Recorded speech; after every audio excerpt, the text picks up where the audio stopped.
žiaci, volám sa Anna Vachulová, som lekárka, ktorá lieči choré srdcia. Dnes si povieme niečo o vysokom tlaku krvi. Čo je srdce? Ľudské telo je úžasné. Viete, kde je uložené srdce? Srdce je uložené na ľavej strane hrudníka. Pokojne si vyskúšajte, ako vám bije. Srdce funguje ako čerpadlo alebo pumpa. Každým úderom, keď sa stiahne, pumpuje krv do ciev. Cievy sú ako potrubia alebo rúry, ktoré vedú krv do celého tela. V týchto rúrach je krv, ktorá obsahuje kyslík a živiny potrebné pre telo. Čo je tlak krvi? Krv v týchto potrubiach trochu tlačí na ich steny a tomu hovoríme tlak krvi. Vďaka tomuto tlaku sa krv môže dostať do celého ľudského tela. Do hlavy, teda do mozgu, do rúk, do nôh, aj do brúška. Predstavte si vodu v hadici. Keď vodu pustíte naplno, voda strieka silno. Hadica môže prasknúť, lebo je v nej vysoký tlak. Silným tlakom môžete poškodiť aj rastliny, ktoré polievate. Keď vodu pustíte do hadice len trošku, tlak vody v hadici sa zníži. Vtedy budete záhradu polievať veľmi dlho. Preto je najlepšie, ak je voda pustená tak akurát, aby pretiekla cez hadicu, nepoškodila ju a správne zaliala kvety alebo zeleninu v záhrade. Takto to funguje aj v tvojom tele. Srdce pumpuje krv a tá sa pohybuje cez cievy ako voda cez hadicu. Tlak krvi meriame pomocou tlakomera. Tlakomer nám ukáže dve čísla. Horné číslo, systolický tlak, ukazuje, aký silný je tlak, keď srdce krv vytláča do tela. Dolné číslo, diastolický tlak, ukazuje, aký je tlak, keď srdce odpočíva. Optimálny tlak je vtedy, keď je horné číslo 120 a dolné číslo 80 mm ortuťového stĺpca. Tieto hodnoty znamenajú, že srdce pumpuje krv správne a cievy sú zdravé.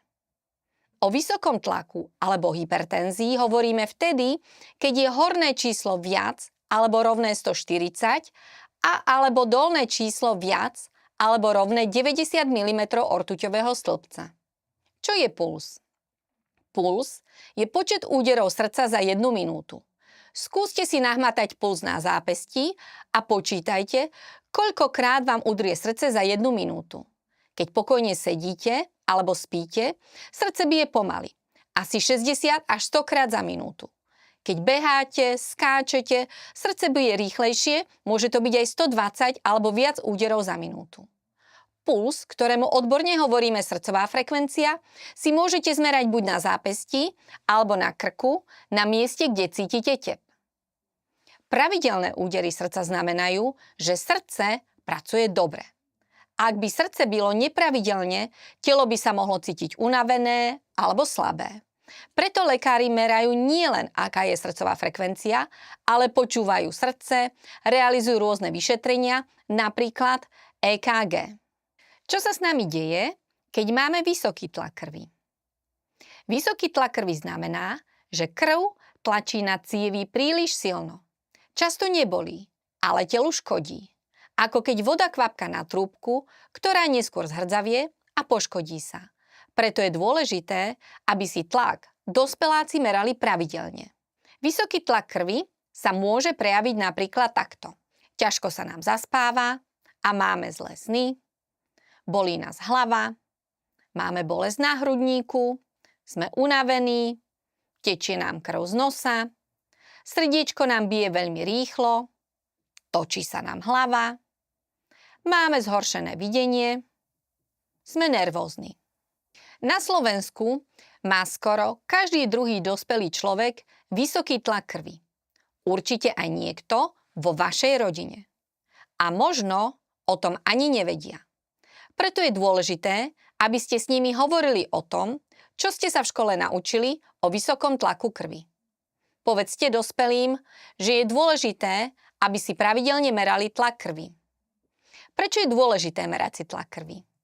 Vráťme sa k príbehu o záhradnej hadici. Pokiaľ je v nej dlho vysoký tlak, hadica sa časom poškodí alebo pretrhne. A tak je to aj s cievami v tele. Vysoký tlak krvi ich môže časom poškodiť, pokiaľ sa vysoký tlak nelieči.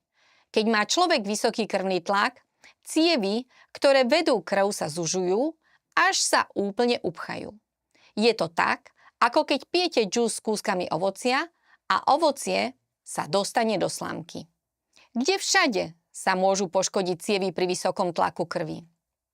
Vysoký tlak krvi môže uzavrieť cievy v mozgu a vzniká cievna mozgová príhoda. Poďme si to vysvetliť bližšie. Cievy v mozgu sa v dôsledku vysokého tlaku krvi postupne zužujú a uzatvárajú a zhoršuje sa zásobovanie krvi.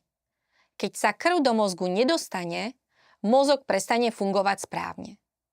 Ak vznikne náhly uzáver v cieve, a to už viete podľa príznakov fást, človek môže mať zmenu na tvári.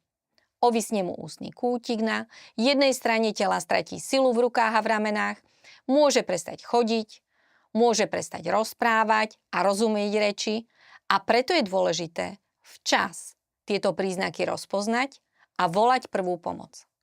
Aj toto je dôsledok vysokého tlaku krvi. Okrem cievnej mozgovej príhody je neliečený vysoký krvný tlak zodpovedný aj za demenciu. Alebo vysoký krvný tlak poškodí oči a človek môže oslepnúť. V očiach sú malé cievky, ktoré prinášajú krv a tá pomáha očiam správne fungovať.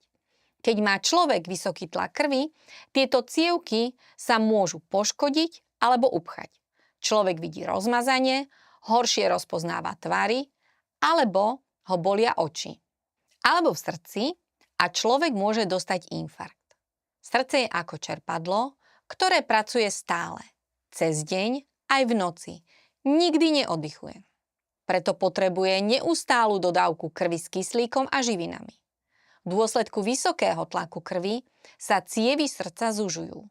Človek sa pri postupnom upchávaní ciev cíti slabý, nevládze postupne robiť bežné aktivity, máva bolesti na hrudníku.